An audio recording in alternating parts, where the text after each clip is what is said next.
Un grand applaudissement à notre keynoteur, Jean-Emmanuel Bibaud. Oui.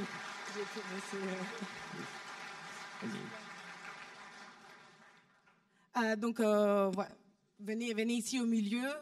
Jean-Emmanuel Bibaud, vous êtes cancérologue et chercheur en intelligence artificielle appliquée à la santé.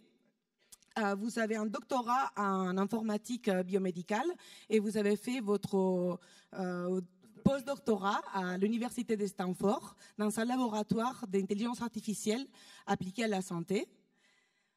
Vous êtes aussi professeur des universités, praticien hospitalier à l'Université de Paris et Hôpital européen Georges Pompidou et chercheur à l'INSERM. Voilà, j'ai pas fini. Vos recherches portent sur le machine learning appliqué au diagnostic et la prédiction. Et vous avez été lauréaté en 2019 par l'Académie nationale de médecine pour tous vos travaux par rapport à la réponse thérapeutique par intelligence artificielle. Dans ce contexte, vous avez aussi développé pas mal d'applications iPhone et Android, cofondé une start-up que vous avez vendue en 2014. Et les temps qui vous restent, vous êtes en plus écrivain, parce que vous avez publié l'Odyssée 2041, l'Odyssée de la médecine, où vous retracez l'histoire de l'intelligence artificielle appliquée à la médecine et comment ça va changer nos soins aujourd'hui et dans le futur. C'est ça. Voilà. Petit curriculum, donc évidemment. Merci. Donc la scène est à vous. Ok. Jean-Emmanuel Bibaud. Ouais, Jean-Michel c'est pas mal aussi, mais Jean-Emmanuel c'est... Écoutez, je suis très content d'être devant vous aujourd'hui pour parler de ce sujet qui me tient à cœur, vous avez dû comprendre.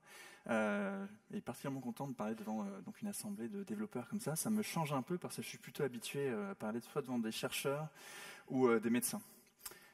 Donc je vais passer assez vite en fait sur cette partie de la définition et des concepts parce qu'à mon avis vous connaissez ça très très bien. Mais je voulais quand même revenir sur quelques aspects. On parle effectivement d'IA, mais je pense que maintenant tout le monde le dit, donc vous devez le savoir aussi. L'IA, c'est un terme assez mauvais en réalité, c'est plutôt dérivé de l'anglais. Et intelligence en anglais, ça ne veut pas dire intelligence humaine, ça veut dire plutôt capacité d'analyse ou de renseignement.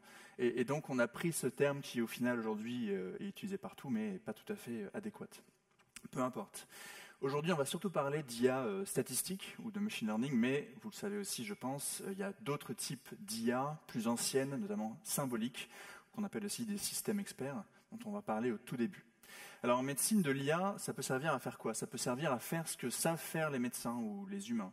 Donc typiquement de l'analyse d'images, ça peut être des examens scanners, radio, IRM, ou alors des biopsies, c'est-à-dire des lames qu'on regarde sous microscope. Ça peut servir à poser un diagnostic.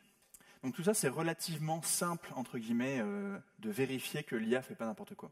Là où c'est un peu plus compliqué, c'est lorsqu'on se sert de ces algorithmes-là pour faire ce que les humains ne savent pas faire, et typiquement des tâches de prédiction qui vont ensuite permettre de faire de la personnalisation des soins. Ça, on en parle de plus en plus. Et en réalité, on n'y est pas encore tout à fait. Donc l'IA, vous le savez, c'est une discipline qui a eu une histoire assez riche, avec des périodes très très fastes, notamment sur le plan des financements, surtout aux États-Unis, mais aussi des périodes un peu plus... tiens, le meeting va s'arrêter dans 10 minutes. Un peu plus, on va dire, lente, puisque la communauté du computer science aux États-Unis s'était un peu détournée de cette thématique-là dans les années 70-80, puisqu'il y avait eu des problèmes théoriques et on commençait à penser qu'en réalité, on n'arriverait jamais à créer une machine capable de mimer certaines capacités cognitives. Et puis ensuite, dans la fin des années 80, puis ensuite 90, et puis maintenant, surtout depuis 2012, vous le savez, notamment avec l'apparition d'AlexNet, qui était un des premiers réseaux neuronaux profonds utilisant des GPU, qui avait été mis au point par un des thésards de Geoffrey Hinton, que vous devez connaître aussi. On a connu une accélération très très significative de l'IA, donc dans tous les domaines, mais notamment en médecine. Alors pourquoi est-ce qu'en médecine, c'est très utilisé? En fait, en médecine, pendant longtemps, on a fait ce qui est à gauche ici, c'est-à-dire des systèmes où on allait demander à des experts d'un domaine, en l'occurrence des médecins, de définir les règles qui, selon eux, permettaient de prendre une décision ou de poser un diagnostic, par exemple. Et ça a été utilisé dans des systèmes, par exemple, de recommandation d'antibiothérapie, notamment à Stanford, dans les années 50-60, sans jamais que ça ne s'impose vraiment. De nos jours, ce qu'on fait, ce dont on parle quand on fait de l'IA, en fait, c'est surtout donc, du machine learning donc, ou de l'apprentissage statistique, c'est la partie de droite, où là, on ne va pas demander à des experts humains de créer des règles, vous le savez, on va fournir un ensemble de données à un algorithme qui va devoir apprendre à partir de ces données-là à créer ses propres règles pour remplir l'objectif qu'on lui a défini. Et donc, actuellement, en médecine, on connaît un vrai âge d'or de l'IA pour deux raisons. La première raison, c'est que peut-être que quand vous étiez très très jeune ou quand vos parents allaient chez le médecin, ils avaient l'habitude de griffonner avec une écriture souvent illisible dans un dossier médical et qui ensuite allait être rangé dans une armoire. Maintenant, tout ça c'est terminé. Toutes les données médicales, ou presque, sont digitalisées et surtout on a accès à des données de très très hétérogènes de très nombreux types différents. Là, je vous ai mis que quelques exemples. Sachant qu'ils sont quasi innombrables. Et donc c'est toutes ces données-là qui sont maintenant digitalisées que l'on peut utiliser beaucoup plus facilement que l'écriture illisible manuscrite du patient et du médecin de l'époque. Et puis en parallèle de cet accès à la donnée très facile, on a, vous le savez aussi je pense, accès à des frameworks qui sont beaucoup plus simples d'utilisation qu'à l'époque. Là je vous ai mis, pour un peu comparer, c'est pas tout à fait exact, mais le perceptron, Mark II, 1953. Vous voyez qu'ici, chacune des cellules est entre guillemets reliée par un vrai fil électrique. Et donc, on doit s'amuser à modifier ça si on a besoin d'optimiser les choses. Maintenant, tout ça, évidemment, c'est virtualisé dans des frameworks. Alors, les plus utilisés sont plutôt PyTorch et TensorFlow, plutôt PyTorch en ce moment. Mais sans doute qu'il va y en avoir de plus en plus. Et c'est intéressant, cette slide, parce que ça permet de prendre conscience aussi que la majorité des frameworks sont édités et soutenus par des éditeurs américains. Donc TensorFlow Google, Meta pour PyTorch surtout. Et puis heureusement, on a aussi quand même l'INRIA qui fait scikit-learn, qui est vraiment très très utilisé partout dans le monde pour faire ce genre de choses-là. Et donc, la conjonction de ces deux événements, les données et la facilité et la puissance informatique, fait qu'on voit ce genre de une dans beaucoup de journaux. Et ces unes, même si parfois elles peuvent paraître un petit peu exagérées, je vais vous montrer à la fin de la présentation notamment, avec l'apparition et la démocratisation des LLM, qu'on est peut-être plus si loin de ça. Alors, en médecine, l'IA, c'est un peu plus... Il y a des thématiques, des difficultés qui sont un peu spécifiques. Souvent, en fait, on cherche à faire du machine learning sur un nombre de patients très faible, donc c'est très discutable. Un nombre de patients très faible et un nombre d'événements à détecter très faible. Donc évidemment, on prend des risques d'avoir des algorithmes qui sont mauvais. On a des données qui sont très souvent peu structurées. Malgré ce que je vous ai dit, en fait, si vous vous intéressez à la thématique des anthropodonnées de santé, c'est extrêmement mal structuré. Il y a un très gros travail à faire sur cette thématique-là. Et donc, il y a beaucoup de risques d'algorithmes mauvais, et notamment le risque que vous connaissez d'overfitting. Et puis le deuxième problème qui ne plaît pas trop en général aux médecins, c'est l'effet boîte noire de certains algorithmes, pas tous. Bien que maintenant, on ait des méthodos que vous devez connaître, j'imagine, que je vais vous montrer aussi, qui permettent d'apporter une certaine couche d'interprétabilité à de l'IA. Alors, j'ai pris le parti pour aujourd'hui de vous faire des exemples d'applications en partant du type de données qu'on exploite pour arriver à un résultat. Et donc, on va partir à partir des données textuelles, c'est-à-dire typiquement le dossier médical écrit qui est stocké sur l'ordinateur du médecin ou la plupart du temps dans un entrepôt de données de santé de l'hôpital. Le premier travail dont je voulais vous parler, qu'on avait fait quand j'étais à Stanford, c'était un travail qui a consisté à prédire 10 ans à l'avance votre risque de décéder d'un cancer de prostate. Alors pourquoi c'est intéressant ? Parce qu'en fait, le cancer de prostate, c'est le cancer le plus fréquent chez l'homme, de très loin, mais c'est aussi le cancer qui est le plus surdiagnostiqué. Alors ça vous semble loin pour l'instant, mais quand vous aurez 60 ans, 65 ans, ça vous parlera un peu plus.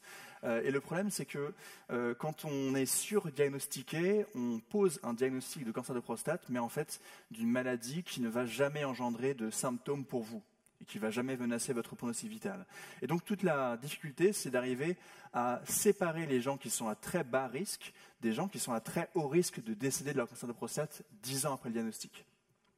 Donc pour ça, on allait récupérer une base de données américaine du NCI qui comportait à peu près 80 000 patients qui avaient été colligés dans le cadre d'un essai prospectif sur 10 centres américains. Et on a créé 2 modèles qui permettaient de prédire la survie globale à 10 ans et la survie du cancer de prostate à 10 ans, avec, je pense, un framework que vous connaissez tous, XGBoost, qui est un peu quasiment le gold standard lorsqu'on fait de l'analyse, on va dire, de données tabulaires.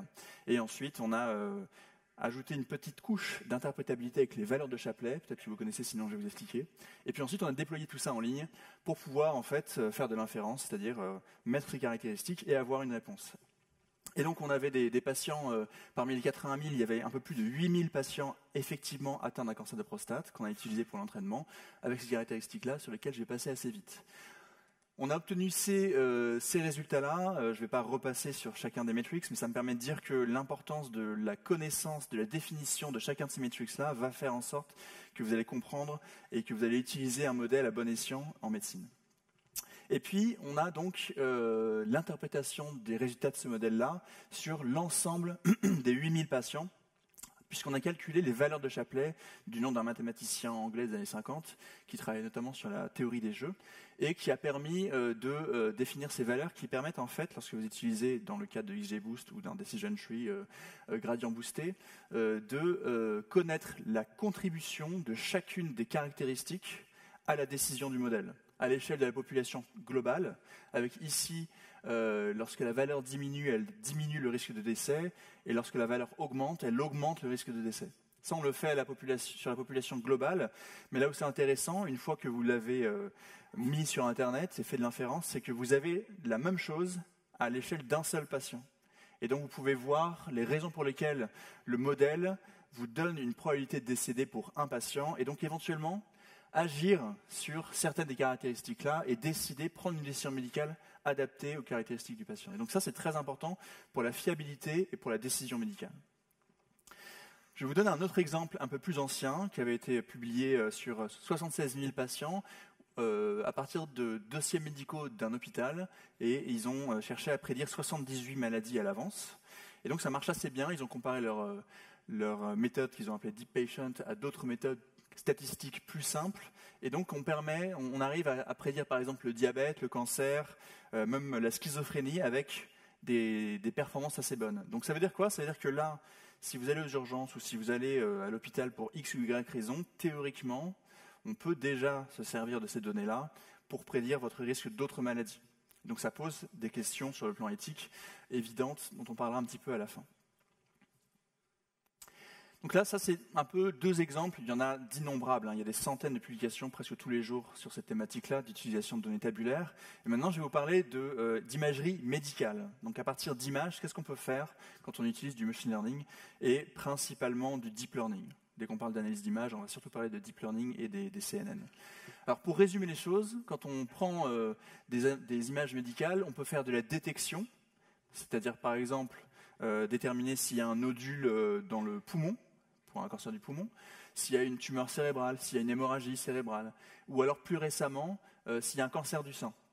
Cet été, il y a eu un essai qui a été publié sur 80 000 patientes suédoises, où on a évalué la capacité d'une IA à détecter un nodule dans le sein, et on l'a comparé à des radiologues humains, et on a montré qu'une IA plus un radiologue faisait aussi bien que 2 radiologues. Donc la prochaine étape, ça va être l'IA seule versus les 2 radiologues. Ça permet aussi de faire de la caractérisation, c'est-à-dire segmenter automatiquement l'image pour savoir où sont les organes, par exemple si on fait de la radiothérapie, faire du diagnostic, faire du staging, c'est-à-dire évaluer le stade de la maladie, c'est ce qu'on appelle le bilan d'extension, si vous avez des métastases ou pas, et puis après faire du monitoring, c'est-à-dire déterminer avec le temps et avec le traitement si le patient répond bien au traitement, c'est-à-dire si la maladie se réduit avec le traitement. Je vais vous montrer un des premiers exemples vraiment emblématiques qui date déjà de 2017, à l'échelle du machine learning, c'est déjà très vieux, qui est ChestNet, qui est un réseau neuronal qui a été réalisé par une équipe de Stanford, où ils ont entraîné un réseau profond sur à peu près 100 000 radiographies de thorax de face, et ils arrivent parfaitement à retrouver une quinzaine de maladies qu'on peut diagnostiquer sur des radiographies de thorax de façon automatique. Alors là, la petite subtilité dont on s'est rendu compte quelques temps plus tard, c'est qu'en fait, pour certaines de ces maladies-là, l'algorithme ne voyait pas la maladie elle-même sur la radio, mais voyait par exemple le label de l'hôpital sur le côté. Et en fait, comme il y avait un biais dans cet hôpital-là qui avait plus de maladies que d'autres, et ben en fait, il trouvait la maladie non pas à cause de la radio, mais à cause du label qui était sur le côté. Donc tout ça, c'est des subtilités, mais qui vont être très très importantes pour la suite. Un autre exemple, toujours sur le thème de l'exploitation de données et d'imagerie, c'est ce papier qui a été fait par une équipe déjà il y a quelques temps australienne, où ils ont cherché à prédire la longévité d'une personne en utilisant uniquement son scanner. D'accord ? Pas de données médicales autres, antécédents ou quoi que ce soit, uniquement le scanner et a priori surtout des scanners qui semblaient à première vue normaux, un œil humain classique. Et donc ils ont donné ça à un algorithme qu'ils avaient entraîné et ils arrivent parfaitement à voir les patients qui sont très à risque de décès à 5 ans des autres. Donc ça veut dire quoi ? C'est-à-dire que si vous allez aux urgences, une fois de plus cet exemple est toujours bon, pour passer un scanner parce que vous avez une suspicion d'appendicite, et ben même si votre scanner est normal, théoriquement, on pourrait entraîner des IA pour voir si à 5 ans vous êtes à risque de décéder ou pas, sans forcément qu'on sache exactement la raison pour laquelle vous êtes à risque de décéder. Donc ça peut être un petit peu angoissant. Et maintenant, on va partir sur des choses qui vont vous étonner un peu plus. Au début, c'est relativement classique, et puis après, vous allez voir des choses plus originales. On va parler maintenant d'entraîner des IA à partir d'autres images. Non plus des images radiologiques, comme je viens de vous montrer, mais d'autres choses. Alors l'exemple très très connu, qui date de 2016, Stanford une fois de plus, deux thésards, André Esteva et Brett Kuprell, leur présentation est sur YouTube, je vous invite à la regarder si vous voulez. C'était au Google TensorFlow Days de 2017, où ils ont entraîné donc un réseau neuronal bien connu, qui est un CNN Inception, la version 3, vous devez connaître, à reconnaître des lésions cutanées, et ils ont comparé les performances de leur algorithme à celle de 21 dermatologues experts. Et là où c'est intéressant, c'est que ces deux thésards sont vraiment computer science, n'ont rien à voir avec la médecine, et en fait leur algorithme fait mieux que les 21 dermatologues experts. Donc ça, ce papier-là a été copié plein de fois par plein d'équipes dans le monde par la suite, et donc montre qu'on pourrait théoriquement utiliser des algos pour s'auto-scanner la peau et voir si vous avez un risque de mélanome. Alors maintenant, il y a plein d'applications sur l'App Store. Le problème, c'est qu'on ne sait pas très bien les algorithmes qui sont utilisés dans ces applis-là. C'est pas celui-là, a priori. Donc c'est assez problématique, à mon avis, de s'en servir en ayant confiance sans savoir exactement ce qui a été fait. Et puis, si je continue un peu toujours sur les imageries non radiologiques, vous avez les fonds d'œil. Google a développé notamment une machine capable d'analyser automatiquement les fonds d'œil. Vous savez, cet examen très désagréable que vous faites quand vous allez chez l'ophtalmologue, si vous avez un diabète par exemple, pour vérifier que vous n'avez pas de rétinopathie ou par exemple pas de décollement de rétine. Et donc là, on peut le faire automatiquement et ça marche très très bien aussi. Et Google a fait un essai clinique qui s'est terminé cet été en Inde, et donc dispose d'une machine parfaitement capable de diagnostiquer et de grader la rétinopathie diabétique, qui est une maladie qui va être de plus en plus fréquente à cause du surpoids et à cause du diabète qui va en découler. Et puis, si on va toujours un peu plus loin, là, je vous prends un peu par la main pour aller toujours sur des trucs de plus en plus étonnants. Ce papier, qui date déjà d'il y a quelques années, avec une co-autrice que vous connaissez peut-être si vous faites un peu de machine learning, c'est Li Feifei. Vous devez la connaître, je pense. C'est elle qui a créé ImageNet. ImageNet, c'est vraiment la base de données dont on se sert pour faire du benchmarking en computer vision. Et donc, elle a travaillé sur ça, où elle a, à mon sens, contribué à une des premières étapes qui va nous mener à la chirurgie entièrement automatisée. Et la première étape, c'est d'avoir des algorithmes capables, en direct sur des vidéos et non plus sur des photos, de reconnaître les instruments chirurgicaux pour pouvoir éventuellement ensuite les manier. Parce que vous savez qu'on a déjà les robots chirurgicaux, notamment le Da Vinci, mais ce n'est pas un vrai robot en fait, c'est simplement un chirurgien qui le pilote à distance. Et donc on peut imaginer avec de l'IA, et avec notamment ce genre d'algorithme-là, qu'on puisse piloter de façon totalement autonome ce genre de robot. Ça serait un peu l'équivalent du cerveau. On a déjà les mains, il ne nous manque plus que le cerveau pour le faire. Et donc je pense qu'avec ce genre de choses-là, ça marche très bien. Dans les quelques années qui viennent, peut-être 10-15 ans, on va avoir des opérations, pour les plus simples, entièrement automatisées. Et puis, de plus en plus étonnant, sachez qu'on peut déjà utiliser votre compte, vos photos Instagram, si vous en avez un, pour dépister la dépression, voire diagnostiquer la dépression. Donc faites attention à ce que vous mettez sur Instagram. Théoriquement, quelqu'un de mal intentionné pourrait prendre votre compte, l'analyser et voir si vous êtes à risque suicidaire ou pas. Et donc ça marche aussi très bien en fonction des couleurs qui figurent sur la photo et du filtre qui est utilisé. On arrive à voir et à discriminer les gens qui sont dépressifs ou qui ne sont pas dépressifs. Donc attention aux données qu'on met spontanément et volontairement sur Internet. Et puis, je voulais vous parler de ce papier-là qu'on a fait aussi, toujours avec la même équipe, où on a cherché à prédire la prévalence du cancer uniquement à partir d'images satellitaires. Alors pourquoi c'est important ? Parce qu'en fait, on manque vraiment de données épidémiologiques à haute résolution spatiale sur le cancer. En France, par exemple, c'est qu'à l'échelle du département et de la région, donc c'est largement insuffisant. Et donc, on a besoin de trouver des nouvelles façons de le faire. Et on a utilisé pour ça donc, un réseau neuronal que vous connaissez aussi, je pense, qui s'appelle ResNet 50, pour analyser des images satellitaires, exactement les images satellitaires que vous avez sur Google Maps.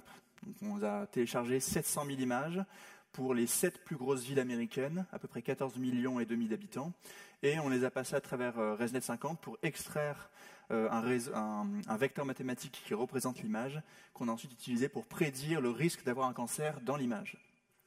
Et donc ça marche plutôt bien sur les 7 villes que l'on a testées. Et pour vous montrer un petit peu à quel point ça marche bien, je vous ai mis ici à gauche la vraie carte de la prévalence du cancer, c'est-à-dire la répartition du cancer à Los Angeles, et à droite, la carte telle qu'elle est prédite par cette méthode-là. Et donc ça veut dire qu'en fonction de l'endroit où vous habitez, de votre environnement, c'est un bon reflet aussi de vos comportements, de vos consommations, etc., et donc de votre risque de cancer.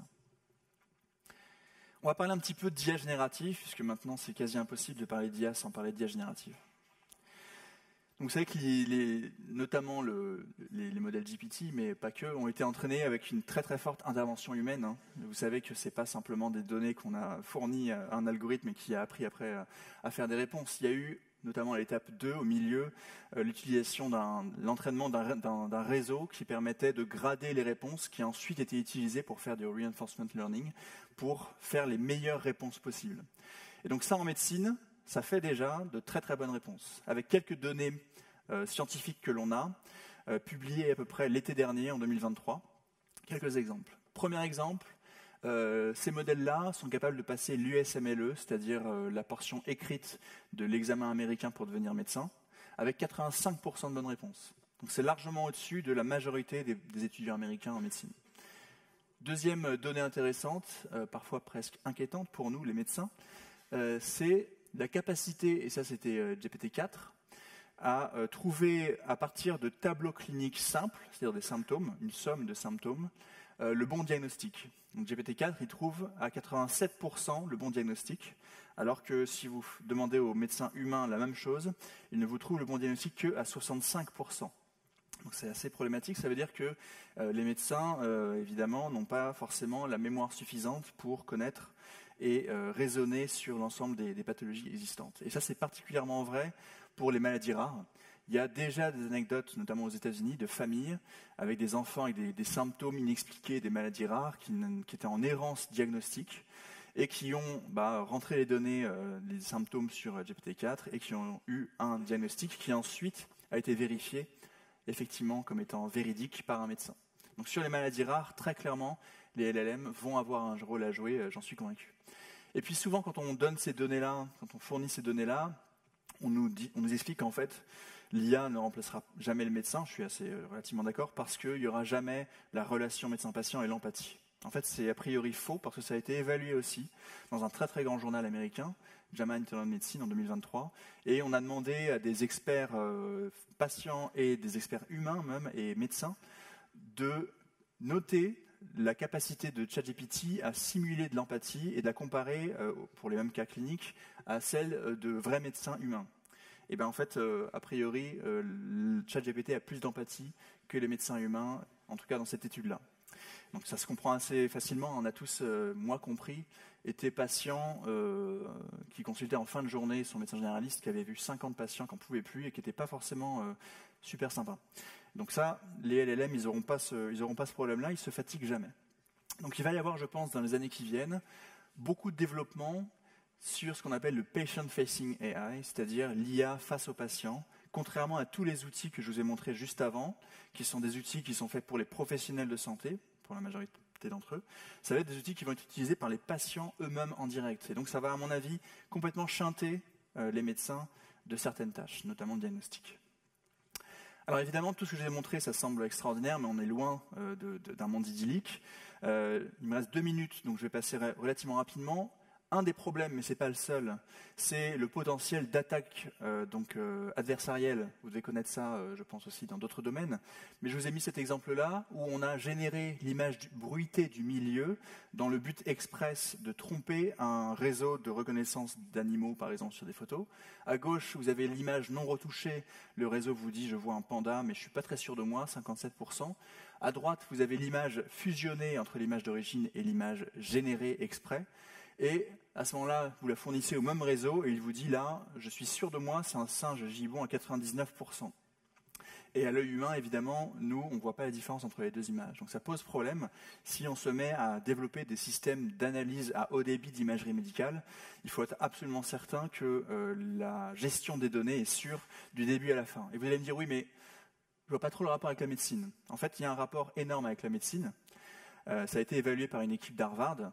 Le potentiel de dangerosité des attaques adversarielles sur les systèmes médicaux basés sur le deep learning, avec tous les exemples que je vous ai montrés au cours de la présentation. Le fond d'œil, la radiographie de thorax ou la dermoscopie, on peut complètement retourner un diagnostic très facilement en faisant des attaques adversarielles plus ou moins complexes, plus ou moins difficiles à faire, parfois très faciles à faire et donc complètement ridicules, mais parfois totalement invisibles à l'œil nu. Et donc ça pose des questions sur la sécurité des données et la sécurité de tout le process d'analyse qu'il y aura dans les hôpitaux ou dans les systèmes de santé nationaux. Évidemment, il y a aussi des problèmes éthiques. On ne pourra pas parler de tous les problèmes, mais il y a des risques de dérive et d'usage non approprié. Il y a tout ce qui est biais de données. Je vous en ai parlé un petit peu sur la radiographie de thorax. En fait, on s'est rendu compte que c'était le label qui était interprété et pas la radio. C'est pareil pour le papier sur l'interprétation de dermoscopie. On s'est rendu compte que l'algorithme ne marchait pas bien du tout sur des peaux noires, tout simplement parce que dans le dataset d'entraînement, il n'y avait pas de peau noire, il n'y avait que des peaux blanches, et donc ça ne marche pas pour d'autres types de peaux. Et donc ça, il faut le savoir avant de se servir de ces outils-là, sinon on va faire complètement n'importe quoi. Et puis il y a des choses encore un peu plus exotiques. Par exemple, cette équipe du Japon qui a fait une première publi en 2018 et puis une deuxième en 2023, où ils ont cherché à interpréter l'activité cérébrale à partir d'une IRM fonctionnelle pour, entre guillemets, lire vos pensées sans que, évidemment, vous ne le disiez. Et donc là, on arrive, je vous ai montré quelques exemples, à reconstituer les lettres ou les formes auxquelles pensent les personnes directement à partir de l'interprétation par deep learning de signaux cérébraux. Et donc ça marche très bien, hein, parce que même si vous avez en haut l'image à laquelle vous êtes en train de penser, ou alors l'image que vous êtes en train de regarder, en bas vous avez l'image telle qu'elle est reconstituée par le réseau neuronal qui voit ce que vous pensez, entre guillemets. Donc ça veut dire quoi? Ça veut dire que potentiellement on va pouvoir faire des interrogatoires non consentants et extrêmement puissants. Alors les perspectives, il y a beaucoup de limites en médecine évidemment. Comment est-ce qu'on va faire pour tester la précision future de ces algorithmes-là? Comment est-ce qu'on va valider leur utilisation en routine clinique? Tout ce que je vous ai montré, c'est in silico quasiment. C'est très rare qu'on ait évalué ça sur des vrais patients. Est-ce qu'il va falloir faire des essais randomisés comme on fait pour les médicaments, par exemple? Et puis, de façon plus globale, comment est-ce qu'on va faire pour faire évoluer la médecine si, en fait, tout ce qu'on fait au quotidien repose sur des algorithmes qui sont par essence entraînés sur des données rétrospectives? Donc ça pose un vrai problème. Je vous montre un exemple qui date déjà d'il y a quelques temps sur tous les devices de l'année 2017-2018 approuvés par la FDA, qui est l'agence américaine de gestion un petit peu des dispositifs médicaux et des médicaments. En fait, sur tout ce qui est vendu et approuvé, il n'y en a qu'un seul qui a fait l'objet d'une vraie validation clinique. Donc ça veut dire que ce n'est pas parce que vous avez un dispositif médical qui est labellisé IA qu'il est forcément bien. Potentiellement, il peut ne pas avoir été validé et donc faire à peu près n'importe quoi. Donc, qu'est-ce qu'on va voir dans les années qui viennent? Je ne pense pas qu'on ait vraiment l'IA contre les médecins, mais jusqu'à quand? On va y avoir une redéfinition du rôle du médecin, notamment avec les algos que je vous ai montrés à la toute fin sur les LLM. Probablement moins de technique et puis plus d'empathie, plus d'humain, ça c'est clair. Moi, je le vois au quotidien en radiothérapie. On passait beaucoup de temps devant un ordinateur pour contourer et définir les volumes de traitement, et ça, on va passer moins de temps. Et donc, je pense qu'il faut libérer du temps pour faire plus d'humain. Mais en toute objectivité, il est vrai qu'on peut se poser la question de jusqu'à quand ça va être comme ça. Peut-être que certaines des tâches médicales qui ont lieu actuellement faites par des humains vont être remplacées totalement par des algorithmes. Et puis avec les progrès de la robotique, pourquoi pas, par exemple en chirurgie, des robots humanoïdes ou des robots chirurgiens. Voilà, donc je vous remercie pour votre attention. Puis si on a quelques questions ou du temps, pas de souci. Merci. Merci Jean-Emmanuel.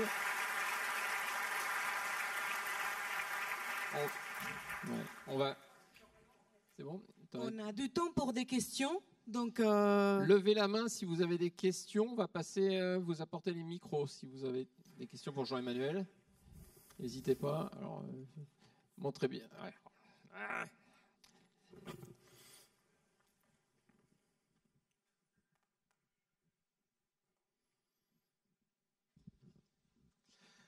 Oui, bonjour. Moi, la grosse question que j'ai, c'est comment vous faites pour vous rendre compte qu'il y a un biais? Parce que, donc là, c'est bien, c'est pas très grave, c'est des données de test, etc. Mais si on parle d'une implémentation à échelle humaine, c'est critique, quoi. Absolument, ouais. En fait, probablement qu'une des méthodes... il y a deux choses. D'abord, première chose, c'est que on se doit d'appliquer la règle que en gros, on utilise un algorithme sur une population qui correspond à la population d'entraînement. Donc, typiquement, là, sur la dermato, c'était pas le cas. Et la deuxième règle, c'est qu'en fait, avec des méthodes d'interprétabilité, donc là, ça peut être les valeurs de Shapley si vous faites du XGBoost, mais ça peut aussi être des cartes de chaleur si vous faites du deep learning d'analyse d'image.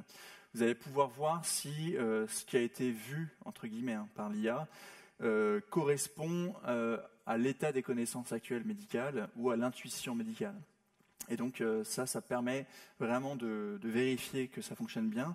Et la dernière chose, c'est ce dont je parlais à la fin, c'est que le vrai, seul bon test, c'est de tester dans le cadre d'un essai clinique, potentiellement, prospectif, l'IA que vous voulez utiliser pour être certain qu'elle ne fait pas pire qu'autre chose. Au même titre qu'on ne met pas sur le marché un médicament qui n'a jamais été testé sur des patients, hein, vous savez que ça passe par beaucoup de phases. Un médicament, ça prend quasiment 10 ans à être développé, hein, parfois plus. Et ben, je pense qu'au même titre, pour certains types d'IA, pas tous, mais pour certains types, on aura besoin de faire des essais cliniques comme ça. Si. Bonjour et merci pour cette présentation. J'ai une question sur l'adoption de ce type de technologie. Aujourd'hui, est-ce qu'en études de médecine, par exemple, c'est des choses qui sont déjà implémentées dans les programmes? Est-ce qu'on va voir d'ici peut-être 10, 12 ans des médecins augmentés? Ou est-ce que c'est encore complètement utopique, un peu comme la voiture autonome en France? En fait, il n'y a pas de programme obligatoire pour tous les étudiants en médecine en France. D'ailleurs, nulle part. Hein, aux États-Unis, il n'y a pas non plus. La fac où je suis, on est la première à avoir créé un département d'IA en santé. Donc on a un DU d'IA en santé qui d'ailleurs s'adresse aux ingénieurs, chercheurs, pharmaciens, etc. Mais ce n'est pas une formation obligatoire. Donc c'est sur la base du volontariat. Il y a beaucoup moins de place que de personnes qui souhaiteraient participer. Donc clairement, il y a un problème sur la formation des médecins. Et ce qui est certain, c'est que là, les médecins les plus jeunes qui vont sortir dans 10 ans ou 11 ou 12 ans, ils vont être entourés d'un monde où ils vont utiliser des outils d'IA, c'est absolument certain, mais si on ne les forme pas, ils vont avoir aucune idée de comment ça fonctionne et potentiellement ils vont mal s'en servir ou pas se servir des bons outils. Donc je pense qu'il y a un gros enjeu là sur la formation, au moins à un niveau basal des étudiants en médecine, c'est sûr. Et donc là, les doyens de médecine des facs sont en train d'y réfléchir, mais ça prend beaucoup de temps. Ouais. Il y a une question ici. Bonjour. Devine là aussi.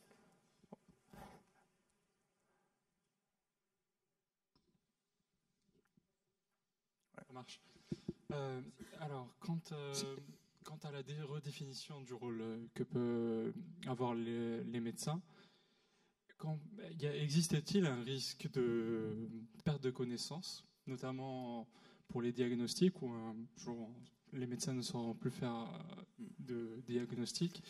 Et qu'en pense-t-on aujourd'hui dans la communauté médicale? Ouais, clairement, il y a on en parlait juste avant, là, un risque de perte de compétences. Hein. Je vous donne l'exemple de la radiothérapie, donc c'est MASP plus spécifiquement clinique. En fait, avant de faire de la radiothérapie, où on envoie des rayons X sur les tumeurs pour les détruire, avant de faire ça, on fait un scanner des patients et ensuite on va dessiner sur un ordinateur le cancer qu'on va chercher à cibler en 3D et les organes qui sont autour pour ne pas les abîmer. Et en fait, cette étape-là était faite manuellement et était importante parce qu'il fallait bien connaître l'anatomie, très très bien connaître l'anatomie pour le faire bien. Et en fait, maintenant, on a des algos de deep learning qui font ce contourage automatiquement en 2 à 3 minutes, alors que nous, ça nous prend 2-3 heures. Donc le problème, c'est que dans les CHU où les internes se forment, si on a des algorithmes qui font déjà ça automatiquement, les internes n'auront plus besoin de le faire. Et donc ne vont même pas apprendre à le faire. Et à la fin, ils vont plus savoir le faire du tout, et ils n'auront même plus la capacité de vérifier que ce qu'a fait l'algo est correct ou pas. Donc c'est là aussi où il y a un gros souci. Donc on réfléchit en fait à avoir des cas réguliers où il n'y a aucune intervention de la machine et où les internes et les médecins doivent tout faire manuellement, un peu comme les pilotes de ligne. Vous savez que les pilotes de ligne, une grosse partie de ce qu'ils font est automatisé, et en fait ils font de la simulation où en gros il n'y a rien, ils ont accès presque en tout cas à beaucoup moins d'automatisme pour voir s'ils sont toujours capables de faire leur métier. Donc ça va être pareil, je pense, pour les médecins. Il va falloir réfléchir à comment on fait pour être certain qu'on n'oublie pas ce qu'on fait. Mais il y a un énorme risque, c'est clair et net. Une dernière question, Doku. Oui, bonjour, merci beaucoup pour votre presse, très intéressant. Est-ce que les compagnies d'assurance financent ces recherches? Parce que j'imagine qu'ils sont très intéressés. À ma connaissance, non. Mais en complément de réponse, dans l'AI Act qui arrive là, qui est passé de la Commission européenne, l'utilisation de modèles justement, par exemple par des assurances pour dire, pour faire des prédictions, etc., un peu sur ce que je vous ai montré, théoriquement devrait être interdit. Donc on peut espérer que ça soit respecté. Donc voilà. Eh ben, merci beaucoup. Merci. Merci beaucoup. Merci.